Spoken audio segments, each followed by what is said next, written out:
সম্মানিত দর্শক শ্রোতা, আসসালামু আলাইকুম। আজকের বিষয় ঢাকা এবং দিল্লির যে কূটনৈতিক পরিস্থিতি খুব গরম এবং অস্থির। এই যে কোনো মুহূর্তে একটা অনাকাঙ্ক্ষিত ঘটনা ঘটতে যাচ্ছে, সে বিষয়ে আপনাদের সাথে সংক্ষেপে আলোচনা করছি। দেখেন, প্রত্যেকটা ভিডিওতে একটা সিস্টেম থাকে, ধারাবাহিকতা থাকে। ধারাবাহিকতা করতে গিয়ে অনেক সময় অনেকের সাথে মিল হয়ে যেতে পারে, এর জন্য বিষয় না। আর একটা বিষয় হলো খবর আর বিশ্লেষণ। খবর এবং খবরের বিশ্লেষণ, এটা অনেকের সাথেই মিলে যে যাবে। কারণ হলো, আমরা প্রতিদিন যে পত্রিকাগুলো পড়ছি, নিউজগুলো পড়ছি, সেখান থেকেই তো আমরা বিশ্লেষণ করছি। আমরা তো আর আসমান চিরে নিয়ে আসিনি। যাই হোক, গতকালকে একটা ভিডিও আমরা দিয়েছি, সেই পরিপ্রেক্ষিতে আজকের যে ভিডিওটা আপনারা দেখেন। এই ডক্টর মোহাম্মদ ইউনুস, তিনি বিবিসির সাক্ষাৎকারে তিনি বলেছেন ভারতের সাথে তাদের খুব সম্পর্ক আছে, খুব ভালো একটা সম্পর্ক তিনি তাদের বলেছেন। কিন্তু এই যে দেশের যে অবস্থা, দেশে এখন একটা ফ্যাশনে পরিণত হয়েছে যে ভারত বিদ্বেষী, ভারতের বিরুদ্ধে কথা বললেই একটা গ্রুপ, একটা জনতার উল্লাস চলে আসে। এটা এখন একটা ফ্যাশনে রূপ নিয়েছে। এটা কি ভারত ভালোভাবে দেখছে? দেখছে না। অপরদিকে আজকে দেখেন, পত্রিকায় এসেছে আরাকান বাহিনীরা, আজকের পত্রিকায় এসেছে এই আরাকান যৌথ বাহিনীর আরাকানরা 60 জন জেলেকে ধরে নিয়ে গিয়েছে কক্সবাজারে। এরকম একটা অনাকাঙ্ক্ষিত যে ঘটনাটা আমরা বিগত 6 মাস, 5 মাস, 4 মাস আগে বলেছি, আপনারা হয়তো বা সেটাকে অ্যাবাউট করে চলেছেন। এরপরে দেখেন পাকিস্তানের তৎপরতা। পাকিস্তানের আইএসও আমরা দেখেছি, 7 সিস্টারটা আমাদের বাংলাদেশের মানচিত্রের সাথে অ্যাড করে দেওয়া হয়েছিল।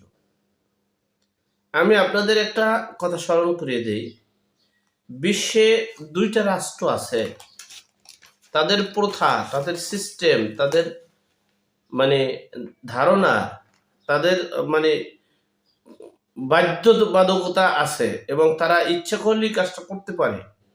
সেটা হচ্ছে, একটা হচ্ছে ভারত আর একটা হচ্ছে ইসরায়েল। এই বিশ্বের 2টা রাষ্ট্রই হচ্ছে স্বাধীনতা সার্বভৌমত্ব যেভাবে রক্ষা করার দায়িত্ব তাদের, রক্ষা করার দরকার তাদের, রক্ষা করতে হবে তাদের, ঠিক তেমনি তারা যে কোনো রাষ্ট্রের যে কোনো রাষ্ট্রের স্বাধীনতা সার্বভৌমত্ব রক্ষার জন্য তারা নির্দ্বিধায় এগিয়ে যেতে পারবে।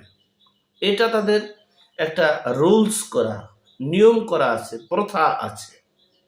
সুতরাং তারা কিন্তু ইচ্ছা করলে যে কোনো দেশের, যে কোনো রাষ্ট্রের স্বাধীনতা সার্বভৌমত্ব এবং দেশের মানে মানচিত্র স্বদেশ এবং পরদেশের রক্ষার জন্য তারা অগ্রণী ভূমিকা পালন করতে পারবে।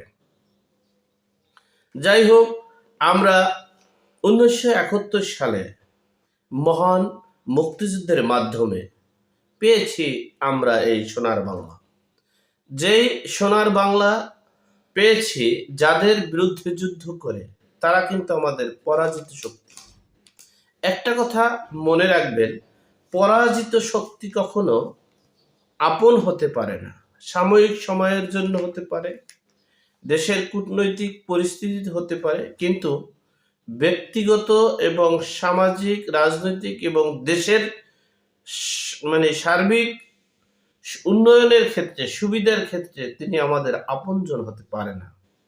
এটাই বাস্তব, এটাই সত্য। যাই হোক, আমরা এই পাকিস্তানের সাথে আমাদের প্রতিবেশী হিসেবে সুসম্পর্ক থাকবে, কূটনৈতিক সুসম্পর্ক আগেও ছিল।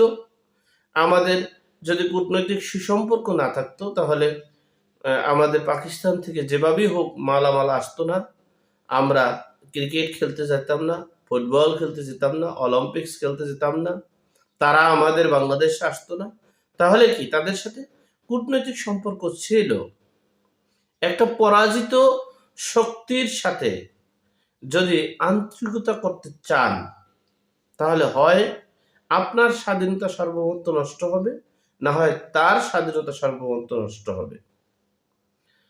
তাহলে এই জুন জুলাইয়ের আন্দোলনে পাকিস্তানের বিভিন্ন গোয়েন্দা সংস্থা, আইএসও এবং বিভিন্ন পলিটিক্যাল ম্যানরা, তৌহিদি জনতারা বাংলাদেশে এসে বিভিন্ন জায়গায় বিভিন্নভাবে তাদেরকে সাহায্য সহযোগিতা উৎসাহ দিয়েছে। আমরা তখন এটা বুঝতে পারিনি, দেখতে পারিনি, কিন্তু আমরা শেখ হাসিনার কণ্ঠে শুনেছি। কিন্তু কণ্ঠে শুনলেও তার পাশে এবং বঙ্গবন্ধুর ছবি ব্যবহার করে যারা লুটপাট করেছে, একজন সামান্য চেয়ারম্যান, তার ব্যাংক অ্যাকাউন্টে মাত্র 15,000 কোটি টাকা আছে, আমরা পত্রিকার মাধ্যমে জানতে পারলাম। তাহলে এদের বিচার করতে হবে, বিধেই আমরা তার বিরুদ্ধে রুখে দাঁড়িয়েছি। এর পরপরই আমরা দেখেছি এই দেশে, এই বাংলাদেশের মানে জাতির পিতা হিসেবে মোহাম্মদ আলী জিন্নাহকে ঘোষণা করতে হবে। এরপরে করাচি থেকে সরাসরি বাংলাদেশে কি কি আসছে একমাত্র আল্লাহ পাক রব্বুল আলামিন জানে। সেখানে এই মানে করাচি থেকে যে কার্গো যেটা বলে বোর্ড, যেটার মাধ্যমে মালামাল আসছে, সেই কার্গো বা বোর্ড বা সেই মানে যে যার মাধ্যমে ট্রান্সপোর্টের মাধ্যমে যে যা আসছে সেটা ওখানের কর্মকর্তা মানে চেক করার জন্য বলেছিল, কিন্তু তার সেই বলার কারণে তার চাকরিও চলে গেছে। চেক করবে সেটা বলার জন্য তার চাকরি চলে গেছে। যাই হোক, তাহলে বুঝতে হবে আমাদের সেখানে কি এসেছে আর কি আসেনি। যাই হোক, সে বিষয়টা। এরপরে বাংলাদেশে বিভিন্ন পাকিস্তানের, আপনারা জানেন, তৌহিদি জনতা, এই জামায়াতে মানে জামায়াত ইসলাম নাকি কোনটা জানি একটা সংগঠন পাকিস্তানের, সেই পাকিস্তান তিনি তত্ত্বাবধায়ক সরকারের দায়িত্বে পালন করেছেন একটা পোস্টে। সেই দায়িত্বের নাম হচ্ছে, তিনি হচ্ছে মানজুর মেঙ্গাল। এই মানজুর মেঙ্গাল তিনি বলেছেন পাকিস্তানের অংশ হচ্ছে বাংলাদেশ, এই বাংলাদেশ পাকিস্তানের একটা অংশ। আর বাংলাদেশের জনগণ এখন খুব আশা আকাঙ্ক্ষা নিয়ে আছে পাকিস্তানের অংশ হওয়ার জন্য। এখন পাকিস্তানের প্রধানমন্ত্রী শাহবাজ শরীফ কিভাবে এটাকে রিসিভ করবেন, কিভাবে গ্রহণ করবেন, কিভাবে এটাকে হ্যান্ডেলিং করবেন, সেই আহ্বান জানাচ্ছিলেন, আপনারা দেখেছেন। এর পরের দিনে আমরা জানতে পেরেছি সেই পাকিস্তানের উপপ্রধানমন্ত্রী, অর্থাৎ শাহবাজ শরীফের সেকেন্ড ম্যান, শাহবাজ শরীফের অনুপস্থিতিতে যিনি বাংলাদেশের পাকিস্তানের অর্থাৎ স্ব রাষ্ট্রের সকল কার্যক্রম করতে পারে, সেই উপপ্রধানমন্ত্রী, তিনি পাকিস্তানের উপপ্রধানমন্ত্রী, তিনি বাংলাদেশে আসতেছেন। সেই বাংলাদেশে এসে তিনি বিস্তারিত যে বাংলাদেশ পাকিস্তানের অংশ কিভাবে হবে, কেমনে হবে, কিভাবে করা যাবে, সে বিষয়ে তাদের একটা প্ল্যান, পরিকল্পনা, মিশন এবং ভিশন নিয়ে আগাচ্ছে। তো এই বাংলাদেশ একটা স্বাধীন রাষ্ট্র। এই স্বাধীন রাষ্ট্রে আমরা যেমন ভারতের দাবিদারি থাকবো না, ভারতের সাথে আমাদের কূটনৈতিক সম্পর্কের বাইরে কোনো সম্পর্ক যেমন থাকবে না, তেমনি পাকিস্তানের সাথেও এর বাইরে থাকার কথা নয়। যেহেতু বরংস পাকিস্তান আমাদের পরাজিত শক্তি, ভারত আমাদের মৃত্যু শক্তি। তারপরও আমি ভারত মৃত্যু শক্তির দিকে না তাকিয়ে, ধরেন আমি ভারতেরও কূটনৈতিক সম্পর্ক যেভাবে রাখবো ঠিক সেভাবে আমরা পাকিস্তানের রাখবো, কিন্তু পাকিস্তানের উপপ্রধানমন্ত্রী আসবে, পাকিস্তানের সাবেক তত্ত্বাবধায়ক সরকারের সদস্য তিনি সরকারের অংশ তিনি আসবেন, সাবেক বর্তমান তৌহিদি জনতার যিনি জামায়াতুল ইসলামের যিনি প্রধান তিনি আসবেন, আইএসও আসবেন, সেনাবাহিনী বাংলাদেশের সেনাবাহিনী সেখানে যাবেন, সেখানে যাইয়ে বুদ্ধি পরামর্শ করবেন, সেনাবাহিনীর লোকজন বাংলাদেশে এসে বুদ্ধি পরামর্শ করবেন। এতে এই কথাগুলোই কিন্তু বাংলাদেশ সেনাবাহিনীর সেনাপ্রধান ডক্টর ওয়াকারুজ্জামান তিনি কিন্তু সংকেত দিয়েছেন যে আমরা স্বাধীনতা সার্বভৌমত্বর দিকে ঝুঁকির দিকে ধাবিত হচ্ছি, হারানোর দিকে ধাবিত হচ্ছি।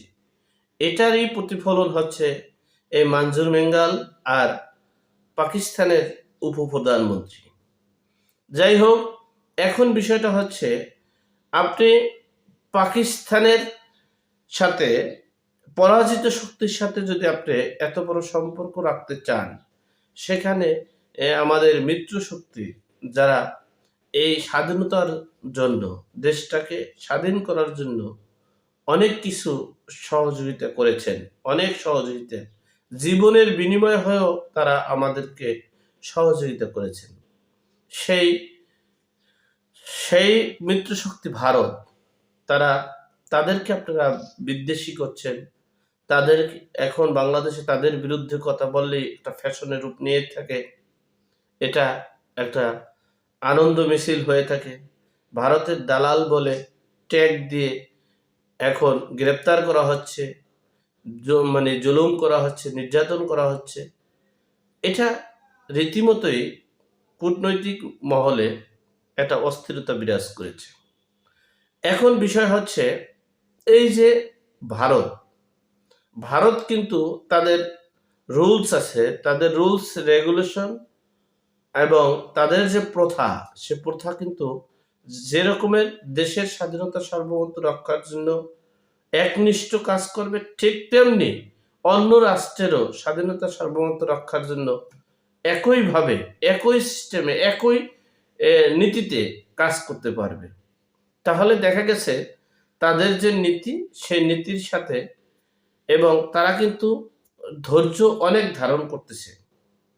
আর আমরা যেটা দেখেছি, দেখেন পৃথিবীর ইতিহাস বিরল, এই দেশে আওয়ামী লীগ 21 বছর ক্ষমতায় আসতে পারেনি, ছিল না, কিন্তু 7ই মার্চের ভাষণ কিন্তু এই দেশে বেজেছে। এই দেশে কেয়ারটেকার সরকার ছিল, মানে স্বৈরাচার সরকার ছিল, এই দেশে গণ অভ্যুত্থানের সরকার ছিল, এই দেশে সিপাহী বিপ্লবের সরকার ছিল, কিন্তু 7ই মার্চের ভাষণ, 7ই মার্চের দিবস কেউ বাতিল করেনি। পৃথিবীর সকল জাতি অবাক হয়ে আছে, যেই দেশের মহান নেতা, আন্তর্জাতিক খ্যাতিসম্পন্ন নেতার ভাষণ আজকে বাংলায় নেই, বাংলায় কথা বলার মতো কিছু নেই। হ্যাঁ, আওয়ামী লীগ অপরাধ করেছে, শেখ হাসিনা অপরাধ করেছে, বা শেখ হাসিনার দোসররা সেই বঙ্গবন্ধুর ছবি ব্যবহার করে, শেখ হাসিনার ছবি ব্যবহার করে, যারা অপরাধ করেছে তাদের বিচার হবে। তারা যেন দেশের জনগণের বিরুদ্ধে আর দেশের জনগণের মানে সাথে প্রতারণা করতে না পারে, সে ব্যবস্থা নেওয়া যেতে পারে। তাই বলে বাংলাদেশের ইতিহাসকে মুছে ফেলা যায় না, বাংলাদেশের মুক্তিযোদ্ধাকে অস্বীকার করা যায় না। যাই হোক, এখন পাকিস্তান আমাদের এখন যে মব তৌহিদি জনতার পরম বন্ধু, অপরদিকে ডক্টর ওয়াকারুজ্জামান সহ বাংলাদেশের প্রায় 92 থেকে 95% জনগণ চাচ্ছে স্বাধীনতার সার্বভৌমত্ব রক্ষার্থে এগিয়ে আসে। আর এই স্বাধীনতার সার্বভৌমত্ব রক্ষা করতে হলে ভারতের যে শান্তিরক্ষা বাহিনী এই গত 1971 সালে যেভাবে পাঠিয়েছে, ঠিক সেভাবে পাঠানোর প্রস্তুতি নিচ্ছে, এমনটাই আশঙ্কা করা যাচ্ছে। যাই হোক, সর্বোপরি কথা হচ্ছে আমরা কিন্তু এই দেশে বিশৃঙ্খলা চাই না, আমরা চাই একটা অবাধ, সুষ্ঠু, গ্রহণযোগ্য নির্বাচন হবে, দেশের মানুষ যাতে নিরাপদে থাকে, দেশের স্বাধীনতা সার্বভৌমত্ব যাতে নষ্ট না হয়, 1971-এর চেতনা, সংবিধান সকল কিছু রক্ষা করে আমরা এগিয়ে যাব।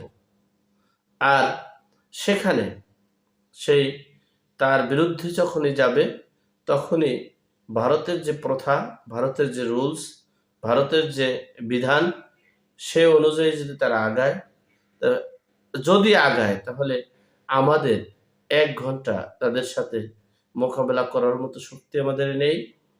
আর সেই মোকাবেলা থেকে আমরা সেদিকে যাতে না ধাবিত হই, আর সেদিকে ধাবিত না হয় আমাদের দেশকে একটা বিশৃঙ্খলার সৃষ্টি না করি, সেই প্রত্যাশা করছে। আল্লাহ আমাদের সকলকে সঠিক জ্ঞান দান করার, হেদায়েত নসিব করার তৌফিক দান করুক। আমিন। আসসালামু আলাইকুম।